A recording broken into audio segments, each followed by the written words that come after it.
Ce mardi 13 décembre, les collègues et les soutiens de Mylène Paliss s'étaient rassemblés devant la direction de l'administration pénitentiaire où, pour avoir mis en cause les directives de détection de la radicalisation qu'on lui demandait d'appliquer, la conseillère pénitentiaire d'insertion et de probation passait devant une commission de discipline.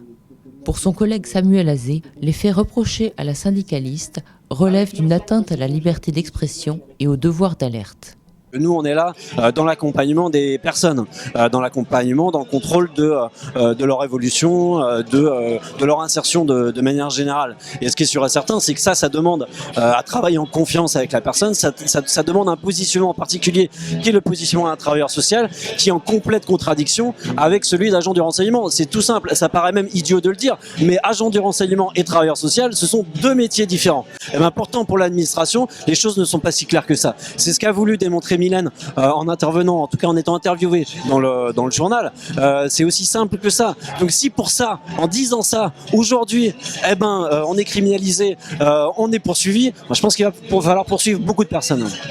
Est-ce que vous diriez que Mylène est une lanceuse d'alerte ?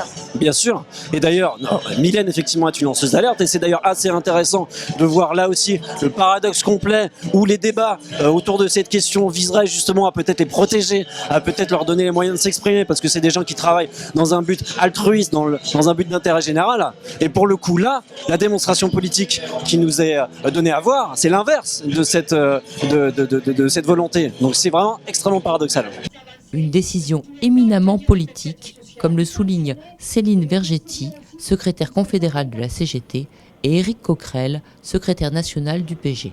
C'est une décision qui est assumée par le ministre de la Justice et on est bien sûr des décisions politiques qui visent bien à faire taire les syndicalistes et les personnels et finalement tous les salariés. Donc c'est véritablement un problème que la CGT veut combattre. Chaque salarié, chaque camarade sera soutenu par la CGT lorsqu'ils seront justement soit traînés devant des conseils de discipline, soit traînés devant les tribunaux, parce que justement ils exercent et ils ne font exercer que leur droit d'expression ou leur droit de grève ou de manifester. Aujourd'hui, il y a tout un discours politique, alors à droite on l'entend beaucoup, mais aussi au niveau du gouvernement, qui nous laisserait penser finalement que le seul bon syndicalisme, c'est un syndicalisme de gestion. Voilà. Et que dès lors que les syndicats se mêlent d'être des syndicats contestataires de défense des salariés, ou là en l'occurrence y compris de défense de l'intérêt général, finalement c'est un syndicalisme qui ferait partie du passé, quoi. Bon.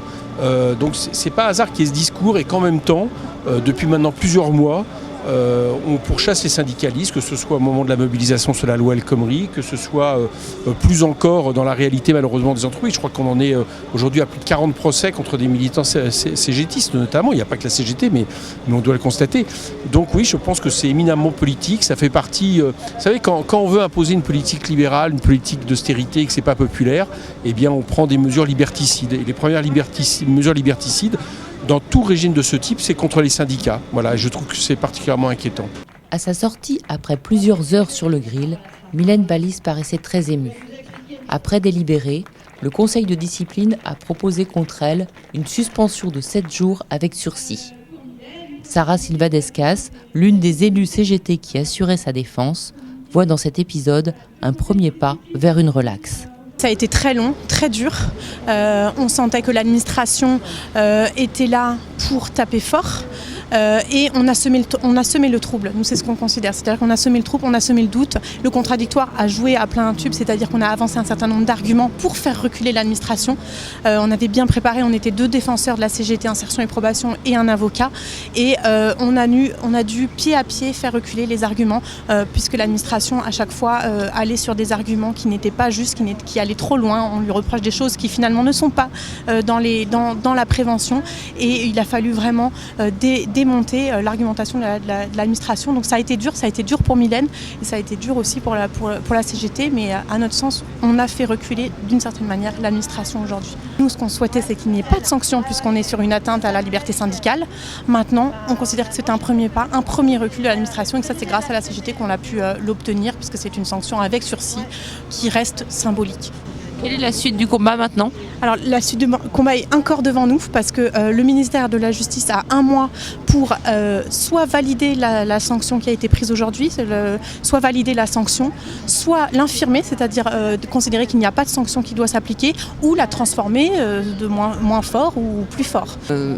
Pour moi, il n'y a pas lieu à avoir sanction, donc j'espère que que la mobilisation va continuer et que la raison va revenir pour tout le monde et qu'on va revenir à quelque chose de beaucoup plus normal et raisonnable dans notre état de droit.